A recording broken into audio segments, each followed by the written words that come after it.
Hey, this is Miss Cooper here with your Chapter 9 video, commentary video. And this is Chapter 9. And basically, we're dealing with the Great Depression in this chapter. Our objective is still connected to the implications of the Industrial Revolution. This is the last chapter in that objective where we're discussing how the things that happened after the Industrial Revolution are connected to the revolution itself. This is where we're going. This is why we have some chapters that are connected to one objective, because we're still looking at things, looking at examples over here, looking at examples over there. So as we've looked at all over the world at these examples of the implications of imperialism, okay, this is something that comes as a direct result of industrialization. The fact that the world industrialized at various rates all over the world. These are reasons why imperialism became the number one problem. People were trying to get empires all over the world because now they were making more products. And as those imperialistic endeavors expanded, there became these movements of resistance. Okay, you had the Boxer Rebellion, you had things, the Opium Wars, you had a lot of different things that have happened and transpired all because of industrialization. We had World War I in our last week's chapter. So as World War I comes to a close and ends in 1919 with the Treaty of Versailles, which was a very critical component of this whole picture, and leading into the sequel of World War I, we are where we are right now in Chapter 9, dealing with the Great Depression. So you received 2 documents this week. This was your Part 1 video. Today is your Part 2 video on this document. So I'm going to just kind of do what I normally do, kind of read, summarize, break some things down. I want you to read this document. I want you to review it thoroughly. Questions for your Week 9 quiz will come from this document, as well as every other document that we received all the way back to Chapter 1. So make sure you have your documents and are keeping up with those documents. So the time frame here is 1929 to 1941. So the World War I ends in 1919. So for about 10 years, the United States had shown itself to be a superpower at the end of World War I. And it was not prior to World War I.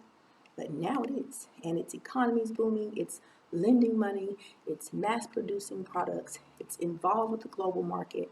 Yeah, it's doing a lot.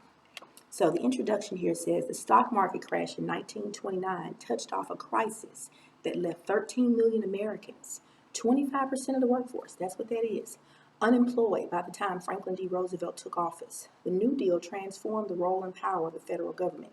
However, America's economic and social systems were maintained. Okay, so Herbert Hoover in the hard times from 1929 to 1933. The farmers and industrial workers. Here's what's important about them during this time. The economic crisis not only affected people in urban areas, but caused great social disruption in the farm community as well. Urban means city. Rural means country. Almost 25% of industrial workers were unemployed. Industrial workers who had employment saw the average wage fall by almost 1/3. People are getting their money cut. Marginal workers. Ethnic and racial minorities felt both the economic impact of depression and racism. So the marginalized component of society that had already been dealing with hard times feels it even worse because of their minority, they're a minority, because of their ethnicity, because of their race. This is pretty much what's happening right here, that people were already having a hard time. And then we have discrimination against women in the workforce increased as the depression worsened. Because at first, when we get to World War II, they're going to realize that they really need the woman. Okay, they kept trying to give all the jobs to the men in the factories, because we did come through that period where, remember, they had the women and the children working in the mines underground 12 hours and stuff like that. Well, we had to work to even that thing out, but that didn't mean women can't work at all. We just said, okay, we don't need women and children in these very, very dangerous fields at that particular time. There was not enough precautions and safety unions, safety groups, and regulations. Those things were not all set in stone yet. The unions had begun working for those things, but that had not all been set in stone to make sure you can go to work in a safe environment. It is unions and the strikes that created the safe work environment. Middle-class workers and families. Many middle-class families had to make do with less. The Depression had a deep psychological impact on many Americans. So Hoover has these solutions. And it says, at first, Hoover expressed hostility at calls for direct government relief and put faith in associationalism to combat the ills of the Depression. Faith in associationalism. Okay, we'll figure out what that's all about. As conditions worsened, Hoover created the President's Organization on Unemployment Relief to generate private contributions for relief of the destitute. Destitute means homeless. Ultimately, Hoover began to endorse limited federal action. He didn't feel like the government should be helping people. Like, do it yourself. You just do it yourself. This is what Hoover says. Hoover approved a tariff increase by signing the Hawley-Smoot tariff into law in 1930. Hoover believed it would protect American farmers and manufacturers. Instead, the tariff further weakened the economy. The Hoover administration's most forceful action came with the creation of the Reconstruction Finance Corporation, RFC, which provided federal loans to banks, insurance companies, and railroads. Big business, not the working person, not the common person, the big businesses. So then you get protests and social unrest. Social protests and violence increased as the Depression deepened. The Farmers Holiday Association encouraged farmers to keep products off the market to drive up prices. Unemployment councils created and led by Communist Party members led numerous protests against conditions in America, which often turned violent.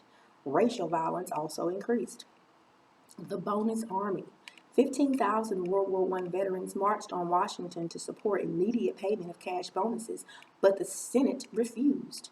President Hoover sent in the U.S. Army, which attacked the veterans and their families that remained in Washington. Franklin Roosevelt and the launching of the New Deal. So the banking crisis. In an effort to deal with the collapse of the banking industry, President Roosevelt declared a 4-day bank holiday and called Congress into emergency session. Congress quickly passed the Emergency Banking Relief Bill. They bailed out the banks. On March the 12th, Roosevelt addressed the nation by radio, reassuring the people that banks were safe again. Within his first 100 days, Congress began the massive legislative output of the first New Deal. Although Roosevelt and his brain trust, his group of people, that's what he called them, had no single coherent plan, their two basic strategies were national economic planning and the creation of relief programs to help those in need. The National Industrial Recovery Act comes. This is a law. The National Industrial Recovery Act was the industrial cornerstone for the New Deal. The wide-ranging law revealed the New Deal's faith in national economic planning. Then there was an Agricultural Adjustment Act, the AAA. It paid farmers to reduce production in exchange for government subsidies. Then there were several other relief programs. Civil Works Administration, the CCC, the Civil Works Administration is one. There are several others here, and I'm not going to go too long into this video to make sure that it's not that long. But you want to make sure you're clear on everything that has the word act at the end of it, because that means it's a law. Okay, if there's a date connected to it, make sure you read that act. When did it happen? What did it consist of?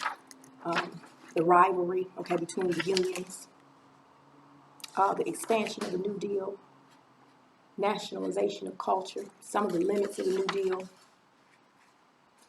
how is race still going to be impacted even under Franklin Roosevelt and his wife Eleanor Roosevelt. She does a lot too. So we'll be able to look at a lot of these things. African American support. Roosevelt gets African American support because of these relief programs. And his wife Eleanor does a lot to bring in the women's ideas. So we have a lot of information in just this document about Chapter 9 dealing with the Great Depression. So I hope that we can look at it and be optimistic about it, because it's a kind of depressing chapter, the Great Depression. But it's something that we need to learn from, because every time we fall into an economic calamity, we need to look at the history. We need to look at what happened then, what did they do that worked, what did they do that didn't work. And we need to govern ourselves accordingly. So take your notes, take your facts, follow all the instructions. Thank you for being here.